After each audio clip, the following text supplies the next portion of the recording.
L'oiseau qui vole si doucement, l'oiseau rouge et tiède comme le sang, l'oiseau si tendre, l'oiseau moqueur, l'oiseau qui soudain prend peur, l'oiseau qui voudrait vivre, l'oiseau qui voudrait chanter, l'oiseau qui voudrait crier, l'oiseau qui vole si doucement. C'est ton cœur, joli enfant, ton cœur qui bat de l'aile si tristement. Vous êtes bien dans 12 FPS et aujourd'hui, on va parler du roi et l'oiseau. Hé, rapido! Ouais, Erasmo! T'entends ce rythme endiablé? Ça fait danser les races. Madame Loki, je suis content. Qu'est-ce qui casse la potion? Ils mettent quoi dedans? Vous connaissez bien, hein? On y va tous les étés. Je voudrais que j'arrête de voler pour faire du lard. Bonjour et bienvenue dans 12 FPS, le podcast qui parle d'animation animé par des animateurs. Aujourd'hui, comme vous l'avez compris, on va parler du Roi et l'Oiseau, film d'animation traditionnel réalisé par Paul Grimaud d'après des textes de Jacques Prévert et adapté du roman La bergère et le ramoneur de Hans Christian Andersen. Je suis content, je l'ai bien dit. Le film est sorti en 1980, mais aussi en 1953, et on vous expliquera pourquoi cette bizarrerie dans un instant. Le film a reçu le prix Louis Deluc en 79. Si vous ne connaissez pas, c'est normal, nous non plus.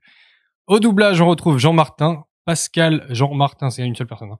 Jean Martin, Pascal Mazzotti, Agnès Viala et Renaud Marx, entre autres. Avec moi autour de cette table pour parler du film, Robin. Bonjour Robin. Bonjour. Ça va bien? Ça va et toi? Bah ça va tranquille, écoute. Et Sacha, bonjour Sacha. Bonjour Robin, bonjour Jean. Ça va? Ça va et vous? Bonjour Sacha. C'est cool, on est content.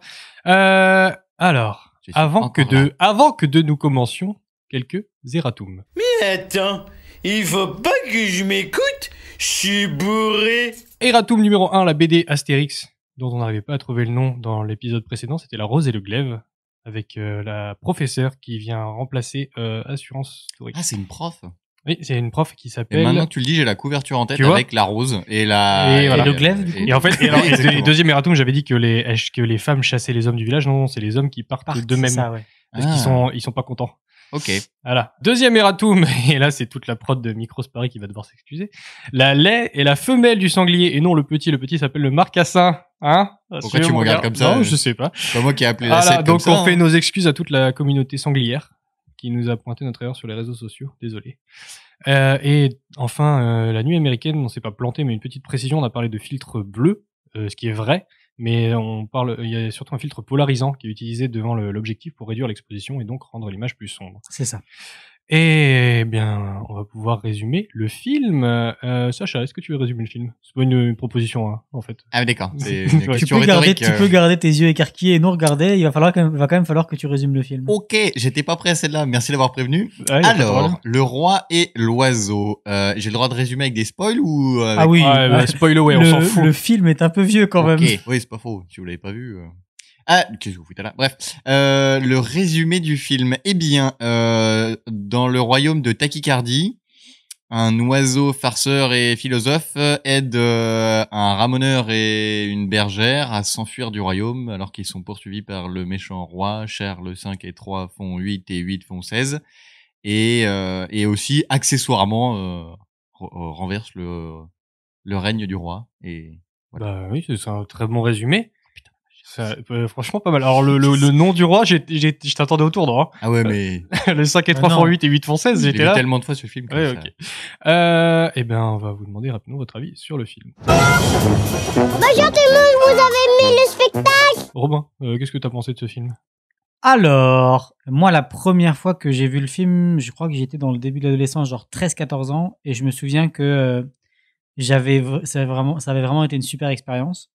Le revoir pour le podcast et tout ça, c'était long. C'était long. Bah, tu te rends compte Ouais, que bah- 1h20, ça fait 80 minutes, et que 80 minutes, c'est quand même long. Et, Ah ouais. et c'était long et c'était par moments très soporifique. Je pense que moi, quand je l'ai découvert, quand j'étais au début de l'adolescence, c'était pas le film que je voulais absolument voir, mais une fois que je l'ai vu, ça m'a débloqué plein de trucs de compréhension sur tous les thèmes abordés du film, toute la Est-ce que symbolique tu du penses film. qu'on se pose moins de questions quand on le voit plus jeune? Et que c'est peut-être pour ça qu'il passe mieux? Enfin, moi, c'est Ah l'impression que oui, j'ai non, eue. mais c'est Ah, certain. moi aussi, ouais. Je pense que oui, parce que déjà, il y a un autre aspect de la compréhension que tu as quand tu es plus jeune. Il y a beaucoup de symboles et de références que tu n'as pas. Du coup, ben, tu les digères sans vraiment les comprendre. Ouais, je pense que tu te poses beaucoup moins de questions. Et tu mets aussi beaucoup tout sur le compte de ouais, c'est vieux. Sache à ton avis. Un peu comme Robin, je l'avais vu très jeune. Ouais, avant l'adolescence, ça devait être une des 3 cassettes qui se battaient en duel avec Star Wars et Les Willow. bonnes vieilles VHS, ouais, c'est ça. Que je regardais tout le temps. Et alors, par contre, donc j'ai un gros affect, mais c'est vrai qu'après l'avoir revu, il est lent et il est pas simple à voir. Pas pour autant mauvais, mais c'est vrai qu'il est très lent. Et par contre, un truc très marrant, c'est que j'ai jamais imprimé la deuxième partie du film, en fait. Même quand j'étais petit, je devais m'endormir avant. Du coup, le début, je le connais très bien. Et après, il y a une rupture quand ils sont dans la fosse au lion. c'est à peu près ça, ouais. Un peu Ouais, avant, la quand ville il commence à souterraine. rentrer dans la ville basse. Ouais, je suis d'accord avec toi. Cette partie, je la connais moins. Et... J'avais des bribes, et puis il y avait plein de trucs que j'avais oubliés. Putain, c'est vrai qu'il se passe ça. Mais oui, moi, c'est pareil. Quand je l'ai revu, tous mes souvenirs, en fait, ils sont contenus dans les 20 premières minutes. Ouais. Et après, ouais, c'est vraiment ça, ouais. Et toi, Jean? Et toi, Jean? Mais moi, globalement, je me suis fait chier. Je vous cache pas. Mais c'est pareil, je l'avais vu. Moi, je l'avais vu vraiment jeune. Je devais avoir moins de 10 ans. Et moi, j'en garde un excellent souvenir. Pour moi, c'était un très, très, très bon film d'animation, exceptionnel, machin. J'étais très content quand on a dit qu'on allait le faire. Et en le revoyant, ah la vache. Ça reste un bon film d'animation. C'est juste qu'il est. Ouais. Il est pas dans la catégorie genre entertainment. C'est ça. vois. On va en reparler. Il y a plein de défauts quand même. Hein. Est-ce que tu peux oui, définir bon. entertainment ou le traduire? Divertissant, merci. Divertissant. J'avais Divertissant, ouais. Il y a des bonnes idées. C'est cool sur pas mal de points. Je trouve que le personnage de l'oiseau est bien écrit, mais que son animation le dessert énormément. C'est pas très propre, quoi. Ah bah ça, on va en Plein de reparler. Hein. trucs. Ben, c'est ça, c'est un bon film d'animation, mais pas pour la qualité Ouais, en fait, de le l'animation. problème, c'est que j'y ai trouvé beaucoup moins que ce que je m'attendais à y trouver en le revoyant. Voilà. Là, franchement, le dernier plan, j'étais là, vas-y, pète l'attaquage et zou, quoi, générique. Parce que... voilà. Donc, bof, pour moi, un gros bof. Même si, effectivement, il y a une part d'affect liée à l'enfance. Et ben, écoutez, je pense que c'est le moment de passer au plan ou à la séquence qui vous a marqué. C'est brillant, brillant, brillant! Des génies à l'état pur! Et on va commencer avec Robin. Robin, quel est le plan ou la séquence du film qui t'a marqué? La séquence qui m'a marqué, c'est la séquence avec le peintre. Pour moi, c'est la meilleure séquence du film. Ça fait partie de toute l'exposition du roi et de comment fonctionne son royaume. Et la séquence du peintre, en fait, il appelle différents peintres. C'était comme un appel d'offres, en fait, d'époque. Différents peintres proposent leur service au royaume et ils doivent donc peindre ou dépeindre un portrait du roi. Le roi a la particularité qu'il louche, mais il ne veut pas l'accepter, comme tout bon dictateur qui ne veut pas accepter ses torts. Et donc le peintre, déjà la façon dont là c'est animé, c'est très drôle, la manière dont il peint le cadre et tout ça. C'est pas extrêmement bien animé, mais Non, mais il y a beaucoup d'économies en fait. Oui, il y a beaucoup d'économies, c'est ça. On anime le moins possible parce que on verra plus tard, mais on n'a pas trop le temps. Et c'est ça. Et il arrive au moment où donc il doit lui dessiner les yeux, lui peindre les yeux, et donc il a le choix entre est-ce que je lui fais avoir des yeux normaux ou est-ce que je le fais loucher. Et il décide de le faire loucher, quoi, pour rester fidèle à la réalité, ce que le roi n'apprécie pas. Mais le roi va arriver, commencer à rigoler avec le. Il y avait aussi un policier dans la salle, c'est ça. Il y a le chef de la police. Il y a le chef de la police, ils rigolent ensemble et puis ils vont.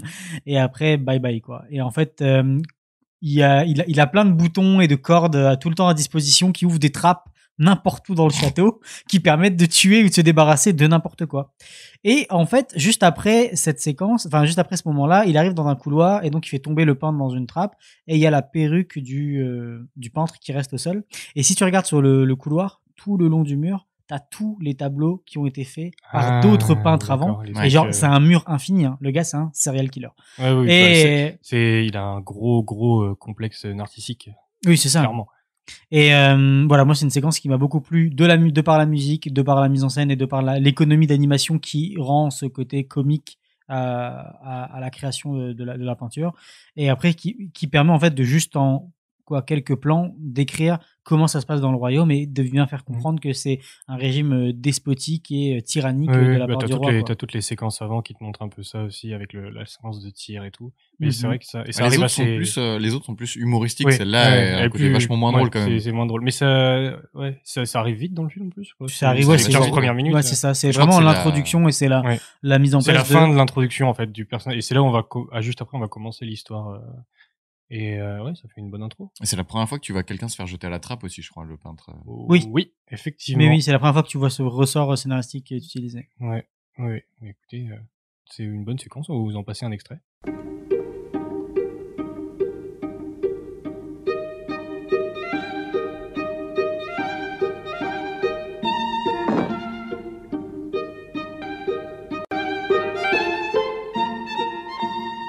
Le nouveau peintre officiel de Sa Majesté.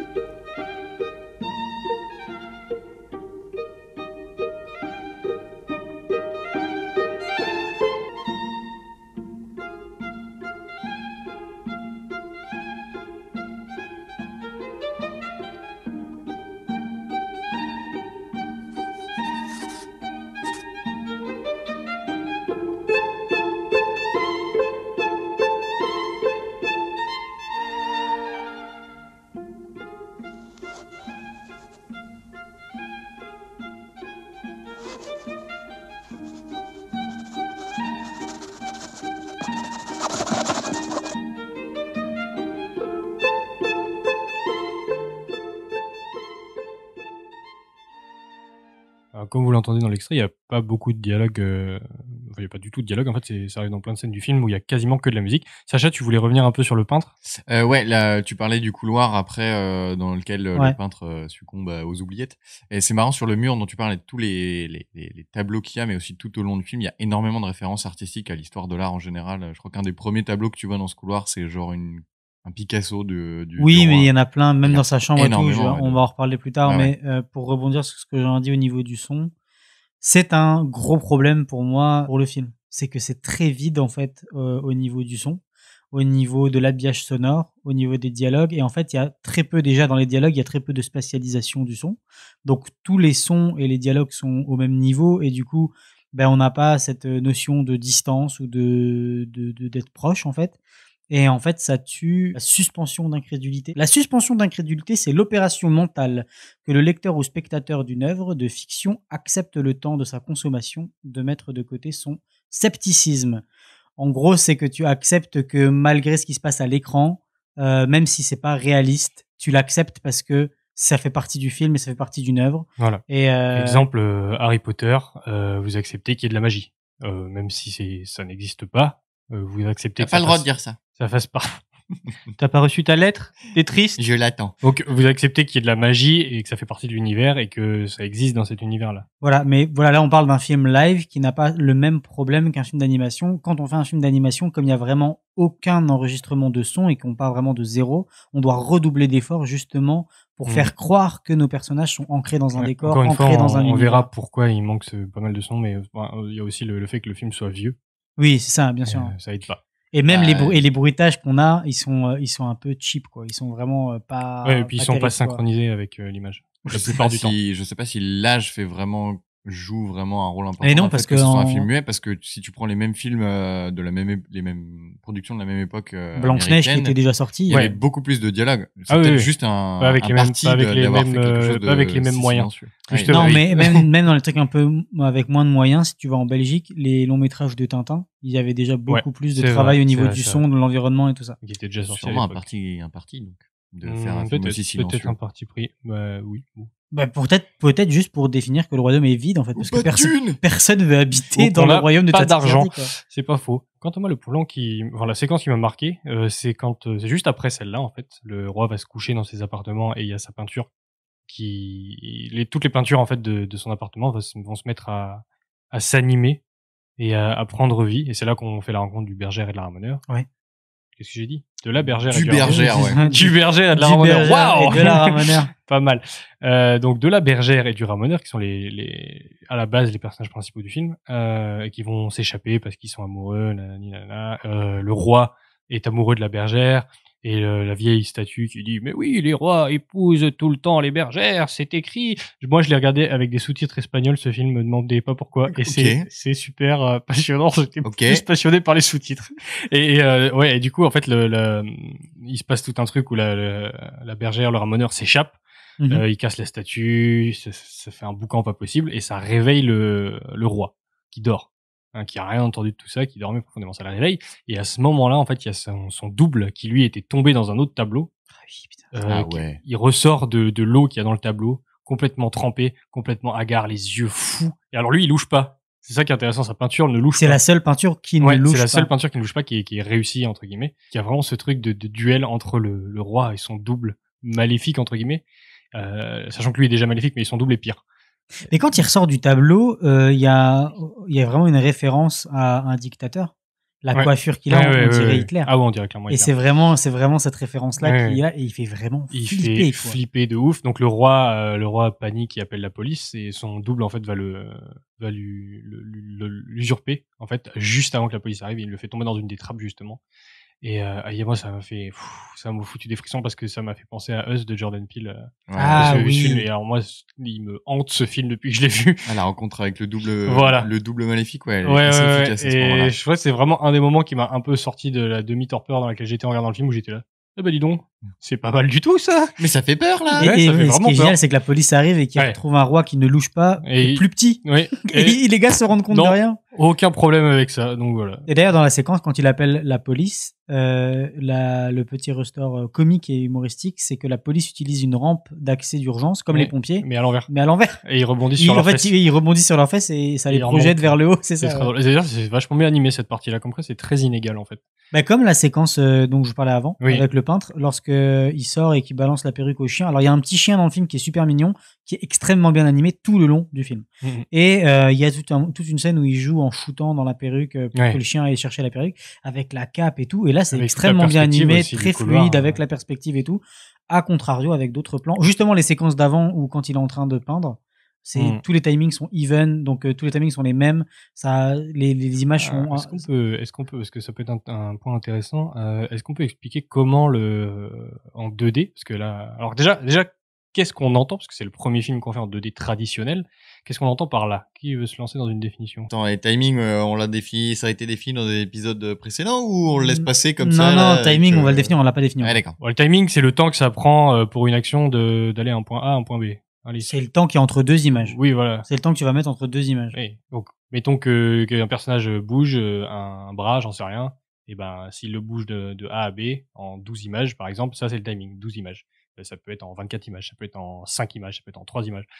Ça, c'est le timing. Ce qui fera un mouvement, du coup, plus ou moins vif. Plus ou moins vif, voilà, plus ou moins rapide. Et ça, après, ça va aussi dépendre du spacing, parce que les deux travaillent les uns dans là, on explique maintenant ce que c'est le spacing. Le spacing, c'est sur la même. Donc, par exemple, vous pouvez avoir si vous avez une balle. Je prends l'exemple de la balle, c'est l'exemple le plus simple en animation. Vous avez une balle qui va d'un point A à un point B, donc dans l'espace, en 12 images. Et vous avez la même balle qui fait le même trajet, la même distance, en même nombre d'images, donc 12 images. Et ben le spacing, c'est la façon dont elles vont aller de ce point A au point B. Donc, par exemple, il y en a peut-être une qui va aller de façon linéaire, donc qui va pas accélérer, pas ralentir. Il y en a une autre qui va accélérer puis ralentir. On peut aussi le faire démarrer très vite puis ralentir fortement. Là, on peut même imaginer une balle qui dépasse en 10 images son point d'arrivée et qui revient. Ça s'appelle un overshoot. Voilà. C'est ça, l'overshoot. Ça y est, il a compris. Et donc, rappelle-moi, quel est ton métier? L'animation traditionnelle en 2D, comment ça se passe, c'est qu'on dessine, en fait, et les poses, on fait des dessins, en fait. On fait 12 dessins par seconde, donc 12 images par seconde. En général, on peut en faire 24, mais c'est plus rare. Ça coûte plus cher aussi. Ça coûte plus cher. Ça prend beaucoup plus de temps. Ça tue plus d'animateurs. Et ensuite, on va colorier, en fait, ces dessins qui sont faits sur papier. Colorier, oui. Avec une peinture, donc la gouache en général. Oui, c'est de la gouache. Et mais sur des feuilles de celluloïd, donc des feuilles de plastique transparent. Et en fait, ensuite, on va mettre ces feuilles, donc image par image, sur un décor qui lui est fixe. Et donc, pour faire la perspective comme le chien qui part dans le couloir, vous prenez ces feuilles de celluloïd, vous animez votre chien là avec le décor est pas dessiné en fait sur votre feuille, et le chien va devenir de plus en plus petit vers le point de fuite du truc. Et c'est comme ça qu'on fait. Mais le décor en général, sauf s'il y a besoin d'interaction avec le décor, donc par exemple les trappes, elles sont animées. Mais ça veut dire que le décor est déjà préparé à l'avance avec le trou, et en fait on dessine la trappe par-dessus sur le celluloïd. Et c'est comme ça qu'on fait de l'animation traditionnelle. Et c'est Merci, comme ça qu'on Jamy. fait expliquer. Et c'est comme ça qu'on fait expliquer ce qu'est l'animation traditionnelle au présentateur. Alors Qui qu'il a nous l'avait demandé. Ah, mais j'avais très envie de le faire en vérité. Bon, Sacha, c'est quoi le plan qui t'a marqué? Oui, la toute petite scène ou séquence avec la danse du clown. C'est pendant la fuite du ramoneur et de la bergère. Et Oui. il y a un moment, le roi s'ennuie et arrive un personnage complètement Loufoque. aléatoire, loufoque. du Complètement petit clown. random, ouais. Complètement random. Et ce que j'aime beaucoup, il y a deux types de personnages dans le film. Il y a les personnages genre naturels, les humains et les animaux, et tous ceux qui sont plus animés, les objets, les œuvres, les peintures. Et lui, c'est un des rares objets. Ils sont pas beaucoup les objets animés, et c'est un des rares animés qui a aucune présentation, qui arrive comme ça gratuitement dans le film. Et qui s'en va de la même manière. Et qui s'en va de la même manière. Et il m'a donné une impression de surréalisme, plus que même parce que le ramoneur, la bergère ou même le vieux cavalier qui était une statue dans la chambre du roi, c'est aussi des objets un peu surréalistes qui deviennent vivants, mais comme ils ont une introduction un peu plus longue, ça fait moins cette sensation de là, le petit clown arrive et on sait pas d'où il sort, c'est un accordéon clown et il a l'air vraiment surréaliste. Il offre un moment de légèreté et de poésie alors qu'il y a des personnages qui sont en pleine cavalcade qui manquent de se faire attraper. Il parle pas, c'est muet, la musique est magnifique. Et Très mélancolique. Très mélancolique, alors que la danse est très gracieuse, assez lente et très belle. Et je crois qu'en plus, il y a un beau jeu entre le fait que son corps, c'est un accordéon, donc il se déploie, il se compresse. Il est très coloré et je crois que c'est un de mes... Il n'y a pas de musique d'accordéon. Et il n'y a pas de musique Ça m'a d'accordéon. frustré. J'étais là, mais ça n'a aucun sens. Il se déforme et tout, machin, et Et t'entends je pas pense que d'accordéon. la finalité de cette séquence est bien résumée par la parole du policier. Que fait la police Ouais. pour laisser cet accordéon J'avoue. danser? Ah ouais, alors je sais pas quel Ah est oui, le personnage alors qui c'est arrive ça. à la fin. La scène est très belle. Elle est très interrompue. poétique. Et il y a une des interventions les plus what the fuck du film, et il y en a pas mal. Le mec est en maréchal, en gradé militaire. Mais que fait la police? Et pouf, trappe. Tu sors d'où, Ouais, toi? encore On une t'a- trappe, quoi. On t'a pas vu avant, on t'a pas vu après, tu finis à la trappe, tu sais pourquoi? Qui Ça n'a es-tu? aucun sens. Celui-là vraiment n'a pas trouvé de sens. Ouais, moi j'ai pas trouvé de sens pour ça. Oh, il y a pas mal d'interventions qui ont pas de sens. Hein, Mais à ce niveau-là. typiquement le truc de l'accordéon, en me penchant un peu sur les symboliques un peu du film, en faisant des recherches ou quoi, j'ai potentiellement, je ne prétends pas, on en parlera après, à trouver une symbolique à cette scène. Putain, le gars nous fait du teasing en plus. Tu fais du teasing depuis tout à l'heure Ouais. sur l'histoire du film, Ouais. qu'on attend toujours. Je sais, vous allez pas être déçus. Et ben écoutez, ouais, la danse du clown, c'est quand même une séquence toute pétée, donc vous allez pouvoir écouter ça.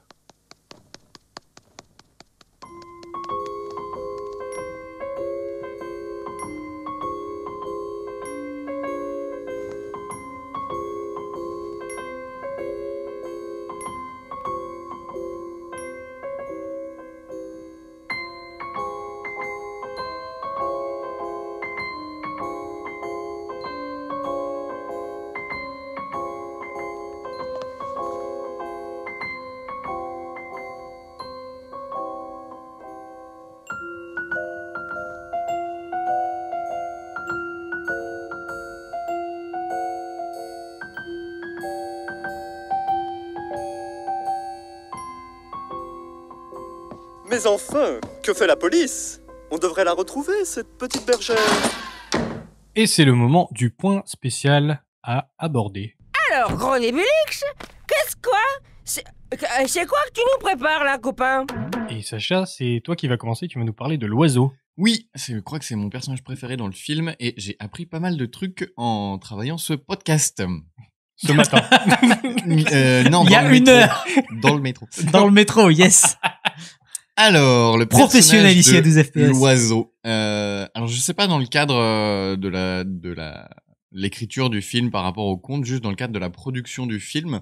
Je sais que c'est un personnage qui a été inspiré par deux personnes de l'entourage de Prévert et Grimaud, à savoir un acteur qui a été le doubleur dans la Pierre première Brasseur. version du film, voilà, pour sa verve et son énergie, et l'ancien secrétaire de Monsieur Apollinaire, à savoir Jean Mollet, pour son style et sa silhouette, c'est une personne très mondaine, et ils se sont inspirés donc de ces deux personnes Ouais. pour créer le Genre personnage. son style vestimentaire. Son style vestimentaire, Trop sa cool. classe et tout ça. Et au début, ça devait être, au début, ils ont fait énormément de recherches pour trouver à quoi il allait ressembler, son design. Ils sont passés par une hirondelle, ça a été un corbeau après, et ils ont fini par faire un oiseau plus coloré, à savoir un grand toucan, dans l'idée, puisqu'il ressemble pas vraiment à un toucan non plus. Il ressemble à un toucan qui vit bien, quoi. Ouais, Oui, c'est ça. Un toucan bien vivant. Il est hyper intéressant parce qu'en fait, je trouve que c'est le personnage le plus intéressant du film, mais c'est pas le personnage principal du film. On suit plus le ramoneur et la bergère, alors qu'en vrai, le vrai antagoniste du vrai méchant qui est le roi, c'est l'oiseau qui arrête pas de l'embêter, de le Dès le critiquer. début, en fait. Dès le début, ouais. La rivalité, entre guillemets, est mise en place. Exactement. Alors, Alors, déjà, il a juste même le roi a tué sa femme. oui, ce qui est un très Voilà. bon motif pour ouais, j'avoue lui que en ça vouloir. commence là-dessus. Waouh! Le roi a tué la femme de l'oiseau. et Non, ça il l'a commence- pas tué. C'était un malencontreux accident de chasse. Ah oui, à mon C'est avis, vu marqué. comment il vise, c'était pas volontaire. Hein. Oui, bon, peut-être, mais le fait est que la femme de l'oiseau est morte. Il y a une tombe pas loin du royaume, et que l'oiseau, il a une dent, si on peut dire ça, contre le roi. Oui. Non, on peut pas. Enfin, si, je crois que si. Non, bref. Et du coup, c'est le personnage le plus actif contre le roi, mais je trouve que c'est aussi un de ceux qu'on suit le moins, en fait. C'est un aide du ramoneur et de la bergère pendant toute l'escapade, qui prend une partie importante du film. Et après, dans tout le soulèvement contre le roi de la ville basse, il devient plus important. Ouais, c'est un peu leur Joker à la C'est un peu le Joker, Mais ouais. c'est le Joker direct parce que déjà, moi, ça m'a fatigué aussi dans le film. Et il y a le ramoneur et la bergère donc qui prennent vie et qui s'échappent et qui vont à la découverte du monde.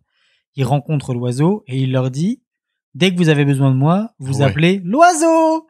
Ils partent quoi? 30 secondes? Oiseau! Et je fais: mais attendez! Ils peuvent rien faire tout seul, c'est Mais pas ça fait- possible. L'oiseau, il a quitté l'écran il y a 30 secondes. Attendez, les gars, vous êtes vraiment à ce point niais? C'est pas possible. Non, mais c'est des assistés. Parce que finalement, oui, c'est l'antagoniste du roi, mais on suit la bergère et le ramoneur parce que c'est eux qui vont à la découverte du monde. Oui, c'est vrai. Mais Et l'oiseau va les aider à découvrir le monde, en fait. cet oiseau qui est le plus actif dans la chute du royaume. Et c'est intéressant de voir comment il est en contradiction totale avec le roi. Genre, le roi parle quasiment pas, l'oiseau fait que de parler.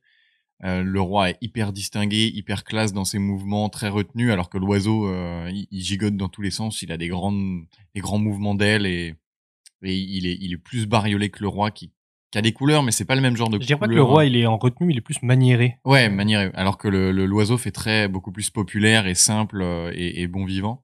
Et puis, un truc qui est très drôle, genre, le seul personnage qui remet en question tout le pouvoir du roi et toute l'organisation de la ville, c'est le seul personnage qui peut voler, en fait. C'est le seul personnage qui est complètement en fait. libre. Ouais. Et voilà. Oui, et ça, dans les symbolismes, c'est vraiment Oui. l'opposition directe au roi. Exactement. Et autre truc très marrant, c'est il a 4 enfants, 4 petits oisillons, et le seul oisillon qui a l'air d'avoir les mêmes couleurs que le papa, c'est l'oisillon qui fait le plus de conneries, mais aussi l'oisillon qui tente le plus de trucs, qui essaye Qui de m'a découvrir le monde. 4 fois, il tombe dans la Il m'a cage. fatigué. Oh là là là là. Mais ouais, mais c'est l'oiseau qui tente des choses, qui veut Mais- vivre et Ouais, mais il y a découvrir un le Que monde. moment, tu te pièges, enfin, je sais pas. pièges dans une Arrête-toi, cage. quoi. Prends tu une te- seconde et réfléchis. Que tu te pièges dans une cage une fois. Ok. Que tu te pièges dans une cage 2 fois. Ok. 3 fois, je pense que tu commences C'est à moyen. comprendre. Mais alors 4 fois, oh là là. Ah, mais 4 fois, il demande, en fait. Mais il aime C'est les tout. raisins, Ah ouais, pas de mais- ta faute. Et donc, t'as quelque chose d'autre à rajouter? Et c'est aussi lui, ce petit oiseau-là, donc, qui sera libéré par le robot. Oui, exactement. Il y a un robot dans ce film, on l'a pas dit Voilà. encore, il y a un robot dans ce film.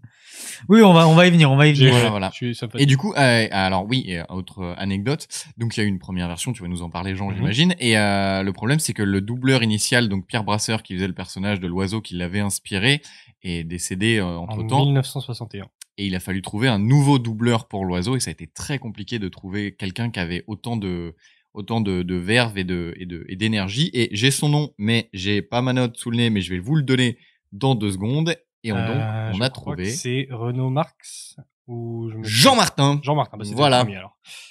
C'est Jean Martin qui est devenu le nouveau doubleur de l'oiseau. Oui, monsieur, oui. Et j'ajouterais même que vous êtes un vilain coco. Ah, vilain coco. Robin, Oui. tu veux nous parler de symbolisme. Alors, ouais. Accrochez-vous. Accrochez-vous. Je vais essayer de le faire dans le thème du film, c'est-à-dire prison Bah, d'été. c'est vrai que ce serait prison- mieux. Ouais. Prison d'été, prison d'hiver, prison nocturne, prison de jour.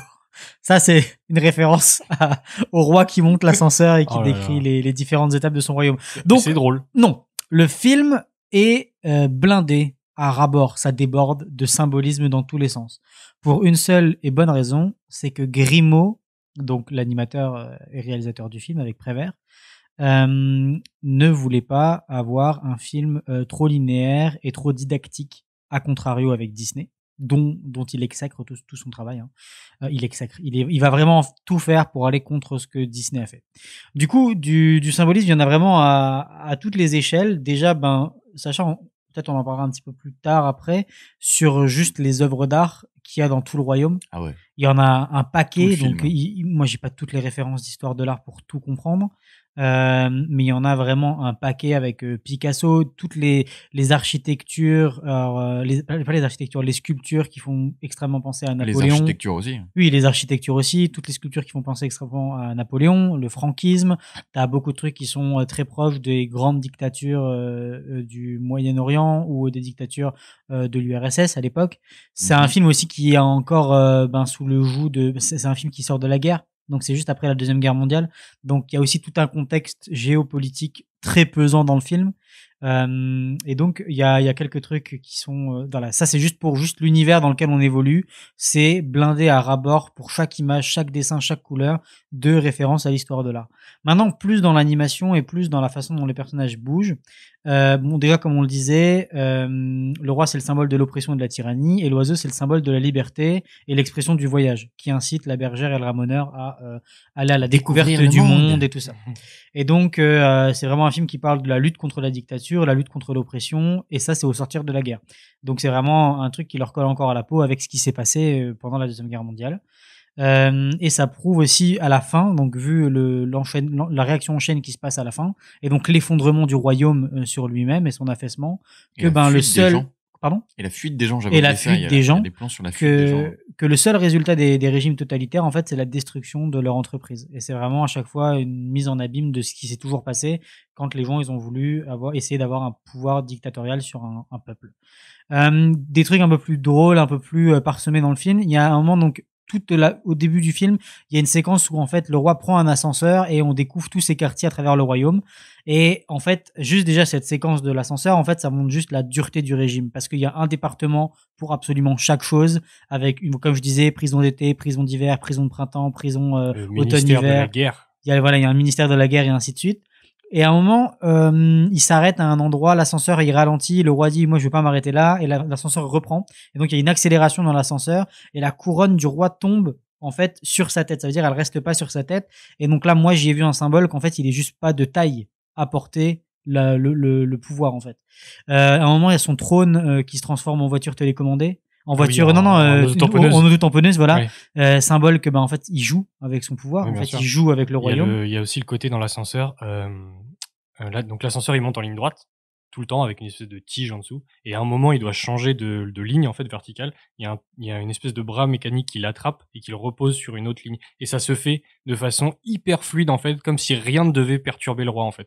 Oui, c'est rien ça, ne doit le perturber dans son assise, dans son pouvoir. Donc tout le royaume est en fait à son service, même la moindre mécanique en fait. Ça, et ça s'écroule après avec voilà. la fin. La statue de marbre justement dont tu parlais lorsque le roi rencontre son double et qui sort du le vieux cavalier le vieux cavalier. Ouais.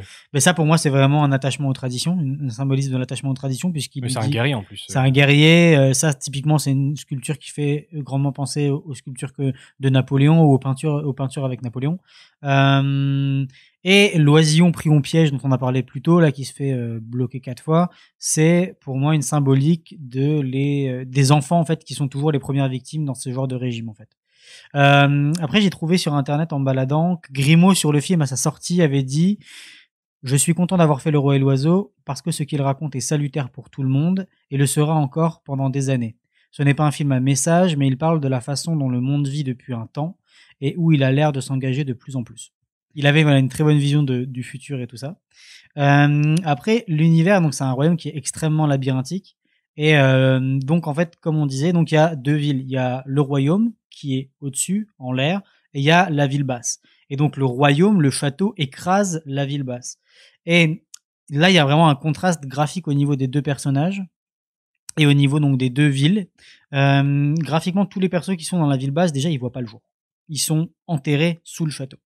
Et graphiquement, tous les persos, ils se rapprochent de l'oiseau. Ils ont des grands bras, ils sont élancés, ils sont minces. Et donc, en fait, ils sont vraiment ouverts à la liberté. Et tous les persos de la haute société, ils sont petits, bedonnants, et eux, ils sont au sommet de l'univers, en fait. Et donc, c'est vraiment ce contraste-là dans les designs des personnages de la haute société et de la basse société. D'autres trucs aussi qui ça, c'est vraiment Grimaud qui, je pense, essaye de se mettre face à Disney.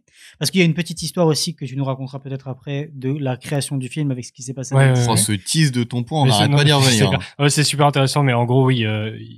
Donc, il y a eu une petite histoire avec Disney qu'on vous racontera juste après. Et en fait, le film, il est tout le temps dans une verticalité. Soit les persos, ils sont tout le temps en train de monter, soit ils sont tout le temps en train de descendre. Et c'est jamais horizontal. Ah ouais. Et en fait, dans les Disney, dans Blanche-Neige à l'époque, ou Pinocchio, c'est toujours à plat. Et du coup, en fait, il va vraiment Grimaud aller contre ce truc-là, en mettant toujours des persos ils sont tout le temps en train de courir, en train de descendre, toujours les ascenseurs qui montent, il y a toujours ce truc-là. Moi, je l'ai ressenti. Il n'y a pas la progression classique occidentale, gauche vers la droite, en fait. C'est ça. Quand tu racontes une histoire, en gros, pour faire comprendre que tes persos avancent à l'image, tu les fais aller dans le sens de la lecture, donc de la gauche vers la droite. Parce que en Occident, c'est ce qu'on considère comme étant la progression, c'est le sens dans lequel on lit. Si tu fais une flèche qui représente le temps, c'est dans ce sens qu'elle va avancer. Et du coup, en fait, en faisant ça et en mettant toujours cette verticalité l'une en face de l'autre, avec les montées et les descentes, Grimaud, il arrive à mettre en exergue la différence de la haute société et de la basse société. Et un dernier point aussi sur l'animation. Donc, dans la séquence où la bergère et le ramoneur prennent vie, en fait, déjà, il va juste en quelques secondes expliquer comment ça fonctionne un film d'animation, puisque on part de personnages dessinés, statiques, qui s'animent dans un cadre 2D. Donc, c'est les premières étapes de l'animation. Et après, ils sortent de leur cadre pour s'ancrer dans le monde en 3D, en 3 dimensions. Ouais, c'est vrai. Et en fait, ça, c'est vraiment Grimaud. Et ça, c'est vraiment, ça, c'est vraiment Grimaud. Ouais, j'ai potassé. Et ça, c'est vraiment Grimaud qui, lui, dans sa façon de vouloir et de voir l'animation et de voir le film, il adore et il veut toujours ancrer ses personnages dans l'espace. Et ça, c'est très important pour lui jusqu'à son dernier film. Et voilà, c'était à peu près tout ce que j'avais à dire. C'est vrai qu'il joue énormément avec les avant-plans et les arrière-plans. Les personnages progressent beaucoup dans le décor. Je viens d'y repenser, mais comparé aux films de la même époque de Disney ou d'autres, les personnages sont pas toujours au premier plan, centrés dans l'action. Il y a souvent des progressions de l'arrière vers l'avant et ainsi de suite. Oui, c'est vrai, mais ça joue énormément avec la perspective. Il y a vraiment cette idée de décor grandiose qu'on peut revoir dans d'autres films d'animation assez français. Miyazaki reprend un peu ça aussi. Alors même s'il joue plus sur la différence entre huis clos et grands espaces. Et du coup, donc pour rebondir sur la petite scène dont tu nous as parlé avec le clown, moi la symbolique que j'ai vue là-dedans, et je pense que c'est un peu poussé, et encore une fois c'est face à Disney. En fait, le clown, quand il arrive, déjà on est face à un roi qui est ennuyé et le roi demande à être diverti. Je pense que c'est ça. Et le clown arrive et il fait de son mieux. Il fait une danse et tout ça, mais le roi s'ennuie et ça l'intéresse pas. Ouais. Et en fait, ça, je pense que c'est... Là, je me suis identifié au roi. Vraiment. Le roi Jean. Et en fait, je pense que c'est vraiment une complainte de ce qui s'est passé avec Disney. Donc, la petite histoire, en fait, c'est qu'à l'époque, le producteur a demandé à Disney, qui avait sorti donc déjà Blanche-Neige et Pinocchio, de venir être producteur pour, en gros, c'est André, publier le film sur le sol US. Ouais, c'est André Saru, donc qui était le producteur avec qui Grimaud a travaillé. Il voulait en fait, ils avaient les moyens à l'époque, parce que ça sortait un peu de la guerre, et ils avaient les moyens de potentiellement distribuer le film aux États-Unis. Et en fait, du coup, quand tu distribues un film aux États-Unis à cette époque-là, t'as pas le choix, même maintenant. Mais t'as pas trop le choix, tu passes par Disney, c'était les seuls. Et ils se sont pas mis d'accord, en fait. Ben c'est ça, c'est qu'en fait Disney il a demandé, oui mais attends, là il faudrait plus des blagues. Et il y a en fait, surtout... il voulait faire un film plus pour enfants, plus de divertissement, puisque c'était ce que Disney faisait. Alors, ce que Disney faisait en partie, c'est-à-dire que je pense que aussi Grimaud comprenait pas ce que Disney faisait parce qu'il avait pas cette culture qu'ils ont, et il avait pas la double lecture qu'on peut avoir. Peut-être pas dans les films à l'époque, mais qu'il y a plus maintenant. Oui. Et donc il avait demandé en gros plus de blagues et surtout d'avoir des images moins choquantes sur le despotisme et la tyrannie. Et Grimaud il a fait, mais moi je refuse parce que c'est pas ça. Déjà c'est pas ma façon de concevoir les films. La façon que Grimaud il a de voir un film, c'est de pas faire un film d'animation, mais c'est de faire un film. Il voulait pas mettre de reptiles. Il voulait pas mettre d'images de dictateurs violentes, alors qu'on sortait de la Seconde Guerre mondiale, quand même. Donc les gens habitués, avaient eu leur dose de violence et d'horreur. Et tout, ouais. Et je sais plus exactement quelle est la citation exacte de Grimaud, mais qui disait que on devrait pas, en gros, on devrait pas censurer le monde dans lequel on vit juste pour que ça plaise aux gens en fait. C'est Et on ça. devrait leur montrer la vérité parce que de toute façon la vérité ils la connaissent. C'est ça. Et du coup, c'est vraiment, il a vraiment tenu ses positions avec ça. Et grand respect à lui. Hein. Et les derniers trucs, c'est à un moment, il y a la police qui s'envole, la police qui vole tout à coup et ils ont des capes. Moi, ça m'a extrêmement fait penser à Batman. Batman. C'est carrément Et ça. Batman, c'était en 1939 le personnage. Alors, je suis pas sûr Ah ouais qu'ils avaient la. Ouais. Je Je suis pas sûr qu'ils avaient la référence ou que ça a été distribué en France déjà à l'époque. C'est une bonne question parce que donc le film, on l'a dit, il est sorti en 80, mais la production a commencé, on verra, beaucoup plus tôt, en 36 en fait. Mais c'est possible que ces chauves-souris-là fassent partie de la nouvelle version et qu'il y ait une espèce d'inspiration Batman. Ça m'étonnerait, mais c'est possible. Et les policiers, donc il y a les policiers, le chef de la police et tout ça, mais les policiers de la ville basse, eux, ils ont les mêmes costumes, enfin, ils ont des costumes qui sont les costumes qu'avaient, pas des costumes, mais qui sont les habits qu'avaient les soldats allemands avec les casques à pointe. Sauf que la pointe, elle est remplacée par une petite sphère, mais c'est exactement les mêmes habits avec le casque et tout ça. Oh, J'ai joli. pas fait gaffe. J'avais pas fait gaffe non plus, tiens. Et le dernier truc, c'est quand on parlait de la fosse au lion, là, c'est ma compagne qui m'a fait remarquer ça. Ça fait partie du mythe de Daniel dans la fosse au lion, qui vient de la Bible, où en fait, pour être pas en étant puni, en fait, il l'envoie dans la fosse à deux reprises, et à chaque fois, il ressort indemne parce qu'il a réussi à monter les lions. Il a contre baratiné les lions comme l'oiseau. Voilà. Bah, finalement, oui, le baratin de l'oiseau, il dure une plombe, Ouais. juste pour dire, les gars, vous êtes des lions, remuez-vous, quoi. Non, mais en vrai, c'est bien parce qu'il il leur met le truc en scène et il leur fait mais non, vous êtes des opprimés. Et alors, c'est la faute du roi si vous avez pas pu manger tout ce temps-là. Il les faudrait moutons que qui vous se sont m'aidiez enfuis. parce que là, je suis en train de perdre mes arguments. Mais Et vous êtes des lions. mangez, voilà.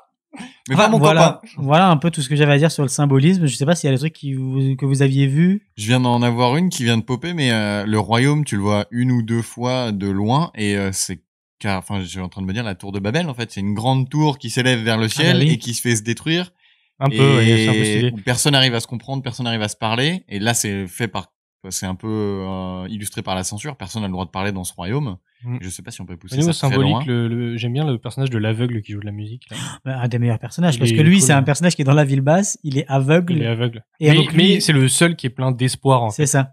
Et est-ce qu'il est pas un peu aveugle d'avoir, tu vois, il voit pas la vérité en face, ou alors est-ce que justement Aveuglé par son espoir. Ouais, C'est ça. oui, Oh, c'est ou alors beau. c'est parce Comme- qu'il est depuis trop longtemps dans la ville basse, de toute façon. Mais même, je pense qu'il se il rend a pas perdu compte la d'où vue. est-ce qu'il est, puisque Oui, c'est pour ça. lui, il verra même pas la différence Mm. qu'il soit dehors ou dedans. Donc, Oui, c'est ça, il demande à l'oiseau. Mais vous êtes un oiseau? Mais vous volez? Et l'oiseau fait, mais bien sûr que je vole, je Bien suis sûr, un je suis oiseau. un oiseau. Il est pas mal ce personnage. voilà un peu du coup le tour que j'ai fait pour le symbolisme. Je dis pas que tout ce que j'ai dit c'était officiel et que c'était exactement ce que l'auteur Oui, voulait mais ce sont des interpréter. interprétations. C'est via voilà. des recherches, via mon ressenti et tout ça, ce que j'en ai déduit.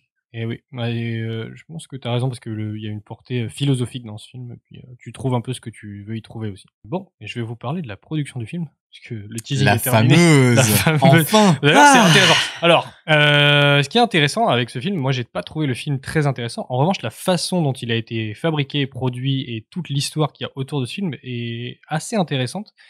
Donc l'histoire commence en 1936. À ce moment-là, Paul Grimaud et son meilleur ami André Sarru décident de monter une société de production qui s'appelle les Gémeaux pour pouvoir faire du film d'animation.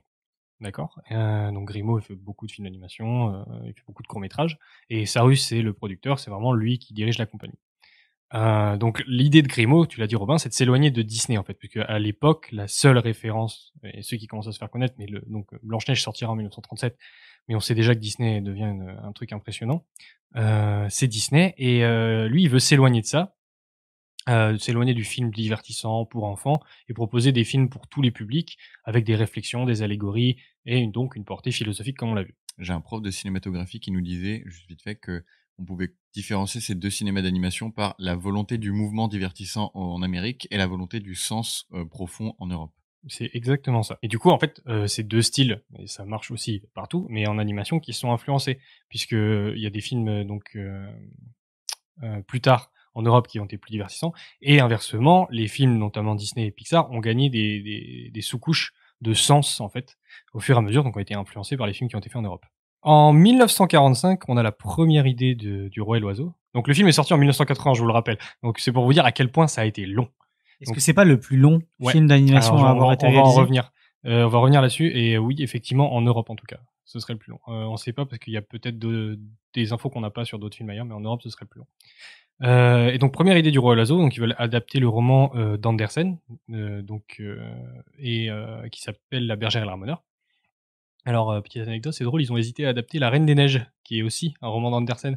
C'est dommage, hein. Ah, ça n'aurait pas marché. Non, bah non. On sait bien que ça marche pas. Surtout pas avec d'aussi bonnes chansons, non, jamais. Imagine le gars dans sa tombe. Merde. Vous n'êtes qu'à Villa Coco. Ouais, ça va l'oiseau.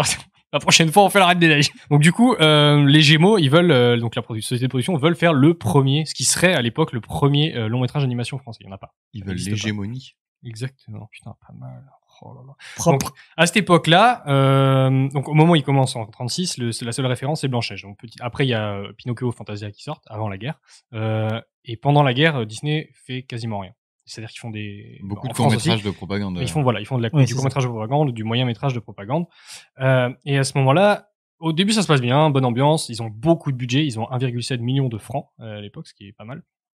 Wow, je ne sais pas à quoi ça correspond, mais... Ouais, non, bah alors si t'enlèves l'inflation et tout, c'est beaucoup. En 1900... il sort des mots comme inflation, oh là là, on l'arrête plus. C'est un podcast sérieux, excusez-moi, moi j'ai fait mes recherches, je suis allé sur Wikipédia, voilà. en 49, on arrive à une centaine d'animateurs dans l'équipe. Donc, ouais, c'est monstrueux. C'est beaucoup, ouais. Pour la c'est France, ouais. beaucoup. Alors, même aujourd'hui, c'est beaucoup. Énorme. C'est énorme. C'est pas faux. Mais, à titre d'exemple, une team d'animateurs maintenant sur des films comme lesquels on a travaillé, c'est 60 personnes. Ouais, 60 personnes, c'est déjà une grosse équipe. C'est déjà une grosse équipe. Ouais. C'est déjà une très grosse équipe. Donc le film qui est prévu est très long, d'accord ? Il prévoit vraiment quelque chose d'assez long. Mais il est long. Il fait pas 2h30 ? Alors long pour l'époque, ça veut dire 1h30. Hein. Ah oui, c'est vrai, il fait que 1h24. Et surtout, la production est prévue d'être longue. Mais on a de l'argent jusqu'au moment où on n'en est plus. Donc en fait, le budget a été sous-estimé. Ils se rendent compte de ça au moment de faire le découpage. Et donc et en plus Grimaud a des exigences, Prévert a des exigences. Donc vous voyez ce que c'est dans les prods, les réalisateurs qui veulent bien sûr, des retours, et ben c'est exactement ça. Sauf que là, en fait, la prod dit ça suffit. Donc Grimaud est évincé du projet par son meilleur ami, André Sarru, donc le producteur. Oh merde. Drama de ouf. Ah ouais. Donc le film se finit sans Prévert, qui part avec Grimaud. Donc pas Grimaud, pas Prévert. Ouais. La moitié de l'équipe d'animation se barre avec eux. Et André Sarru, donc le producteur, finit le film avec ce qui reste. Le film se plante magistralement. Bien sûr. Et la société fait faillite. Donc le film qui s'appelle La Bergère et le Ramoneur et qui sort en 1953 et qui obtient un prix. D'accord ? À ce moment-là. Anecdote, le film est vu par deux Japonais qui sont Hayao Miyazaki et Isao Takahata. Isao Takahata, merci. Qui fonde. Alors, Miyazaki, je pense que tout le monde sait qui c'est. Pas sûr. Takahata, ce sont les deux fondateurs du studio Ghibli. Et Ghibli ou Ghibli, je ne sais jamais comment on dit. Mais c'est eux, c'est toujours eux qui. Alors c'est toujours eux qui le dirigent. Takahata, je sais pas s'il est encore. C'est eux qui le revendiquent toujours. Takahata n'est plus des nôtres. Alors si vous savez pas qui c'est Takahata, allez chercher ses films. Tous les films de Ghibli où c'est pas Miyazaki en général, c'est lui. Hein. C'est ça. Mais en fait, c'est vraiment eux qui revendiquent que sans ce film-là. Ghibli n'aurait pas existé. En fait, c'est vraiment... Et je sais qu'ils ont copié, genre pour apprendre image par image ces films et tout ça, pour réussir à comprendre et tout. Puis après, Miyazaki, alors, avait sa patte. il faut ça. Ils ont fait ils ont mis du temps à faire le studio puisque le premier film, c'est Le Château dans le ciel, est sorti en 86. Mais ça les a fortement inspirés. Bien et sûr. C'est ce qui les a motivés. À l'époque aussi, il n'y avait pas autant de choses partout dans le monde et surtout la communication entre pays, c'était pas comme maintenant grâce à Internet. Hein. Ah non, ils se sont démerdés pour aller dans un festival en France, probablement par leurs propres moyens. Et voilà. Donc là, on est en 53. La boîte fait faillite. Le film fait pas l'unanimité. Les gens le trouvent sympa, sans plus, c'est bof, voilà. En 67, Grimaud rachète les négatifs. Et rachète donc les droits qui ont expiré parce qu'il n'y a plus d'argent, donc il n'y a plus personne pour de toute façon défendre les droits quoi que ce soit. Il rachète donc les négatifs et il essaie de voir ce qu'il peut faire de ça. Et il se rend compte que la majorité des dessins, donc des dessins d'animation, tous les cellulos et les décors ont disparu et ont été a priori soit vendus, soit détruits, soit perdus. What ? On ne sait pas trop. On raconte que l'enquête a toujours lieu. Donc il cherche du financement pour réanimer le projet et faire ce que lui voulait. Et c'est très compliqué. parce qu'on lui dit que on s'en fout mec, tout le monde l'a vu, ton film c'est nul. Mais vraiment, c'est ce qu'on lui dit. Il fait c'est pas possible. Et il finit, il galère. Il dira plus tard, tout le monde me dit que j'ai mis 35 ans à faire ce film, c'est faux, j'ai mis 5 ans à le réaliser et 30 ans à trouver le fric. Ok, excellent résumé. Donc, il se démerde pour avoir un financement du CNC. Il rencontre un producteur dont j'ai perdu le nom, Richard. Alors, le CNC, c'était déjà là à l'époque? J'ai entendu dire que les États-Unis c'est dans et les années l'URSS, 70. Okay. Est-ce que le CNC, tu peux définir un peu ce que c'est pour les gens qui Le ne savent CNC, c'est le Centre National du Cinéma. Alors maintenant, ça s'appelle de l'image animée. Voilà, maintenant ça s'appelle le Centre National du Cinéma et de l'image animée. Et donc c'est l'organisme national qui en France finance les projets de films et d'animation, etc. Donc tout ce qui a trait en fait au visuel, à l'audiovisuel. Voilà, ça, dès que qui tu aide veux au faire financement, ouais. Voilà, dès que tu veux faire un film entièrement, en France, ils vont donner une contribution. Tu fais un dossier au pécuniaire. CNC en fait. En général, ce qui se passe, tu fais d'abord des courts-métrages. Ils vont pas te financer un long-métrage comme ça. Mais Grimaud, il en fait énormément de courts-métrages, il était connu. Il y a une règle, genre une des règles principales, c'est qu'il faut que ce soit en langue française. Oui, voilà, il faut que ce soit en langue française. Et donc, il est financé donc par un autre producteur dont j'ai perdu le nom et par Antenne 2. D'accord. Donc, et l'autre producteur a une société, les films... Du plat pays. Non. Les films du plat pays. Les films Corona, c'est ça. Ah bah désolé. Ouais, je sais, quand je l'ai écrit, j'ai pas pu ne pas y penser. Donc, les films Corona, hein, des films qui marchent très très bien, ça se répand très vite. Et Antenne 2, qui finance. Antenne 2, donc France 2, hein. Et ça s'appelait Antenne 2 à l'époque. C'est bon, tu vas t'en remettre. En 76, je vous jure, c'est bientôt fini. En 76, Prévert et Grimaud, ils commencent à réécrire le scénario. En fait, ils ont fait plein de trucs à côté. Grimaud a fait des courts-métrages, bah, il faut manger, quoi. Oui. Prévert, c'est Prévert, il fait ses trucs, quoi. Bah, il a fait ses poèmes. Bah, il fait ce qu'il, oui, c'est beau. Il fait des poèmes, il fait des paroles. Donc, en 76, il commence le scénario. En 77, Prévert meurt. Il est malade. Et Grimaud lui jure de finir le film. C'est beau. Ils étaient très amis. Ils doivent trouver des nouveaux doubleurs plus jeunes parce que par exemple la personne qui doublait le ramoneur dans la version originale, c'est Serge Reggiani. Serge Reggiani, alors en 1953, oui, ça va. Il est jeune, 20 ans fringant, après, ouais. voilà, plus que ça, 30 ans après, c'est plus ouais. compliqué. Et donc, quelques paquets de clopes aussi. Sa voix est plus du tout la même, donc ils doivent retrouver des doubleurs. Et du coup, en fait, ils trouvent des doubleurs. Ils en gardent un, je crois. Et je sais plus, c'est le doubleur de l'aveugle. Je crois que c'est Renaud Marx, qui a, ou un autre comme ça, qui a gardé, en fait, Grimaud a trouvé que sa voix était devenue plus intéressante, donc ils l'ont gardé. Mais en fait, les jeunes doubleurs doivent refaire toutes les interprétations quasiment avec les mêmes intonations, parce qu'ils veulent garder l'idée originale. Il va récupérer des anciens morceaux du film, les réanimer, refaire du son, etc. et faire une grosse partie du film complètement nouvelle. Donc sur les 85 minutes du film, il y a 40 minutes de l'ancien film et 45 minutes complètement nouvelle. Ah ouais, quand même. C'est vraiment 50-50. On peut noter qu'il y a Pierre Prévert, donc le frère de Jacques Prévert, qui continue à travailler sur le film et qui notamment c'est lui qui va s'occuper de faire le casting et de trouver les doubleurs et de s'assurer que ça respecte l'original. En 79, le film est prêt. Il sort en festival, il sortira en 80 au cinéma. Et donc, il est dédié à Jacques Prévert. Et intéressant de savoir que le film a failli être perdu.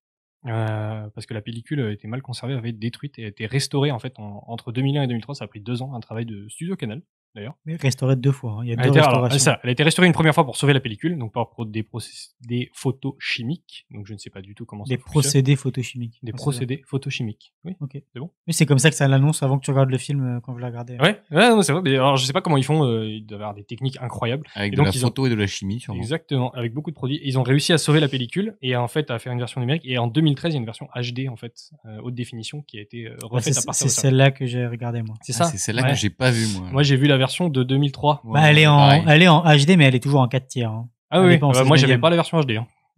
Tu l'avais dit, on la voit. Voilà. C'était pas HD avec des sous-titres espagnols, on l'a bien compris. Donc, en fait, si on réfléchit bien, entre 1936 et 2013, ce film a eu durée de vie. Il y a eu encore du travail jusqu'en 2013, c'est énorme. Ça fait quoi? Ça fait 80 et peut-être 90 ans? 60, ouais, un peu moins. 60, on est nul en maths, c'est une catastrophe. Et ouais! 36, 77 ans.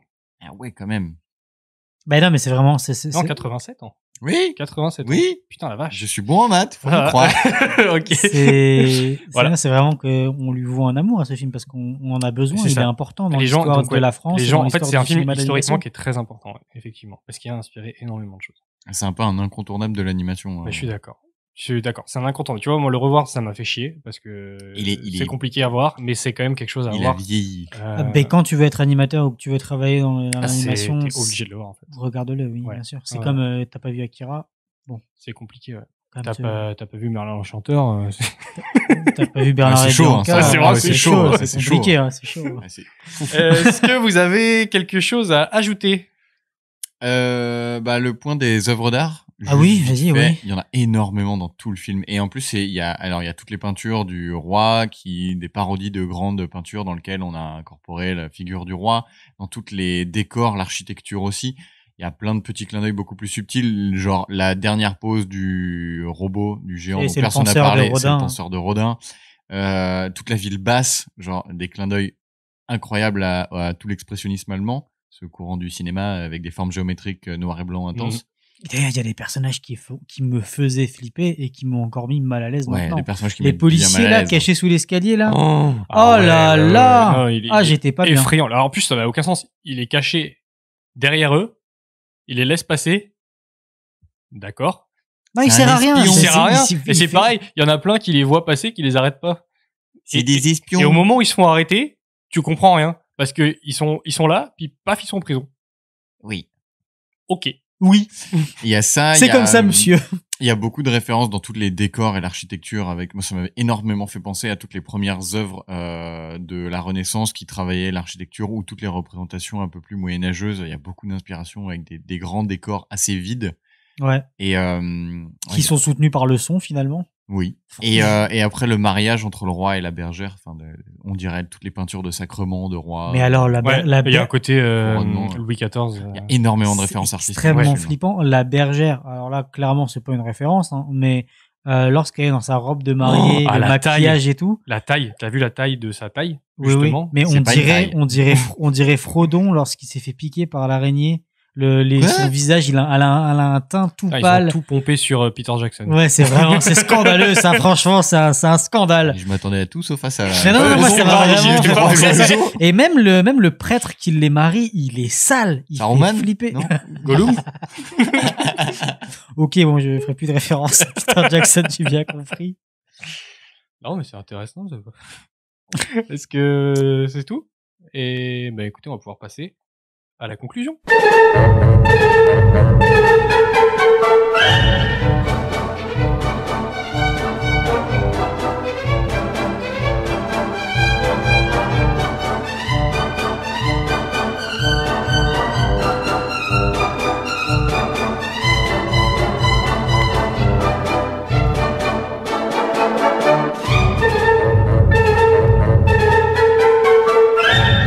Alors, avant de conclure, on va rajouter des trucs et je vais m'ératoumer moi-même immédiatement pour pas avoir à le faire dans le prochain épisode. C'est pas 1,7 million de francs le budget, c'est 500 millions de francs, donc voilà. C'est beaucoup. Colossal. Ah ouais, c'est encore plus. C'est encore plus. C'est même beaucoup plus. Ça fait combien de fois plus, Sacha, toi qui es bon en maths? Ça fait 500 fois plus. Voilà, bravo.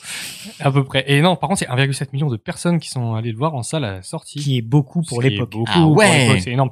Et en fait, le film est sorti vraiment au bon moment, puisque c'est... Donc Disney a vraiment cartonné, était un peu dans une période de mou. Je sais pas si vous voyez, parce que 80, c'est entre les trucs qu'il y avait avant du genre Bambi, etc. machin. Et la petite sirène. Avant les 90, là, voilà, la grosse période. En gros, avant Glenkin, dont on parlait la dernière fois. Glenkin, il est arrivé sur Rockstar Rookie, si je dis pas de bêtises. Ouais, c'est ça. Et qui est en 81. Et il a vraiment commencé à cartonner. Je dirais avant la petite sirène. D'accord. Ouais, donc il s'est vraiment placé aussi au bon moment. Je sais pas si c'est fait exprès, mais c'est. Non, je pense pas que ça soit hein. fait exprès, mais voilà. Ouais. C'est-à-dire que le film est arrivé comme étant un des plus successful. Je cherche un des plus grands succès. Un des plus grands succès, oui, de son époque en animation. Ça marche bien. Comment aussi, tu dis successful en français? Je pense que tu dis un des plus grands succès. Ah la vache, il n'y a pas de mot. Non, successeur. Non, pas du tout, non. Bah, ok. Asexué, non plus. 6.5 hours later. Sexuel. Ce n'est pas ça. Non, surtout pas, monsieur. Et si on concluait? Encore. Oui, Robert, tu voulais juste rajouter un truc sur le robot. Oui, le robot, en fait, on avait dit qu'on en parlerait, qu'on en parlait. Oui, on en a pas parlé. Ouais. Donc, il y a un robot dans le film, voilà. Oui, logique. Le robot géant qui a inspiré. Un robot géant qui a inspiré Iron Giant et qu'on peut aussi retrouver à peu près, et pas exactement, mais qui a des bonnes inspirations dans les Miyazaki, Oui. justement. Qui en fait, lui, sert de Deus Ex Machina au film, hein, parce que c'est Dès qu'il y a un problème. c'est un robot qui est contrôlé par le roi, qui va tout détruire, et au bout d'un moment, le robot, en fait, va prendre sa propre conscience et va se mouvoir par lui-même. Est-ce qu'on a déjà expliqué ce qu'était un Deus Ex Machina? Je ne crois pas. C'est parti. Alors, vous avez tous vu Jurassic Park? Voilà, à la fin du film, quand c'est la merde, il y a un T-Rex qui vient tout manger, et fin de l'histoire. C'est en gros un Deus Ex Machina à la base, c'est basé sur les tragédies grecques. C'est un dinosaure. Mais en fait, c'est un dieu qui intervient pour faire avancer l'histoire. Voilà, en gros, dans les tragédies grecques. Non, c'est un cul-de-sac dinosaure de qui l'histoire. intervient. Oui, pour- dans les tragédies grecques, c'est un dinosaure qui intervient pour faire avancer l'histoire. C'est ce que je voulais dire. Et du coup, donc maintenant, un Deus Ex Machina, c'est vraiment quand on voit que l'histoire elle arrive à un blocage et qu'il n'y a plus moyen d'avancer et que donc il faut C'est un coup de pied au cul du scénario. Voilà, en un fait. coup de pied au cul du scénario que maintenant tout le monde déteste parce que Ouais, c'est la pas facilité. forcément, ça peut être bien fait. Comme dans Jurassic Park, je suis désolé, t'es très content de le voir arriver, le T-Rex. Oui, bien sûr, bien sûr. C'est-à-dire que c'est un peu casse-gueule. Ça peut être aussi bien Ouais. fait que aussi bien raté. On appelle ça une grosse facilité, en fait. C'est ça. Et si tu l'as fait passer de façon cool, exemple un T-Rex, ça peut être cool. Ou un robot. Est-ce que vous avez des exemples de mauvais Deus Ex Machina? Oula, si tu nous laisses chercher 5 Alors, minutes, ouais, mais là laisse-nous- comme ça, non. Laisse-nous chercher, mais à brûle C'est pour une point. bonne question, ouais. Tu vois, parce que il y en a, c'est sûr. Très mauvais Deus Ex Machina, il va y en avoir Jurassic World, je pense. On reste sur les sans dinosaures. même réfléchir, à mon avis, ils ont essayé de faire la même et ça a pas marché. Ah ouais, tu penses? Là, j'en ai aucun qui me vient. Ouais. Bon, on cherchera pour la prochaine.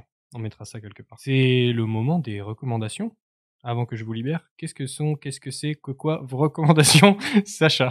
Oula, il est fatigué. On va aller Ouais, vite. c'est compliqué, là. Alors, je connais pas le nom de la personne vraie véridique. Je connais juste le nom de la chaîne YouTube, mais c'est un animateur qui fait des clips et des courts-métrages. La chaîne s'appelle Félix Colgrave. Colgrave. Donc il a fait des clips et des courts-métrages, et notamment le court-métrage le plus connu s'appelle Double King. Il a aussi fait quelques clips, dont un que j'aime beaucoup pour le groupe Fever the Ghost, le morceau Source.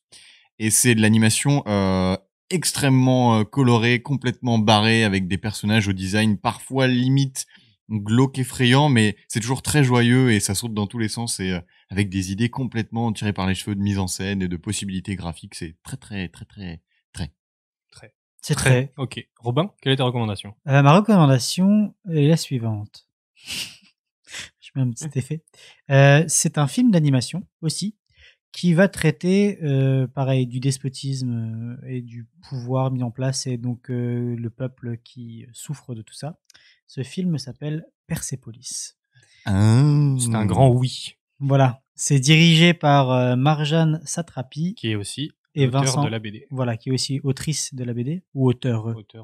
Je sais pas si on doit dire autrice ou auteur. Et Vincent Paronneau. Et donc, en fait, elle a mis en animation cette BD en gardant le style de dessin qu'elle a, qui sont avec des gros traits noirs et tout ça. Et ça traite aussi d'un sujet lourd, avec aussi donc une On peut dire, dictature et tout oui, ça. de quelle dictature il s'agit en fait. Ça Oui, se passe en Iran. ça se passe en Iran sous le... C'était le chat, non? Les chats. Oui, c'est ça. J'adore.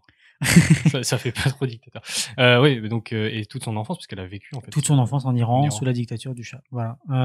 Voilà pour ma recommandation. Bah écoute, c'est une excellente recommandation. Moi, je Tout vais Marjane vous Satrapi, recommander d'ailleurs. oui, en fait, tout Marjane Satrapi est une excellente recommandation. On vous recommande. Lisez tout, voyez tout.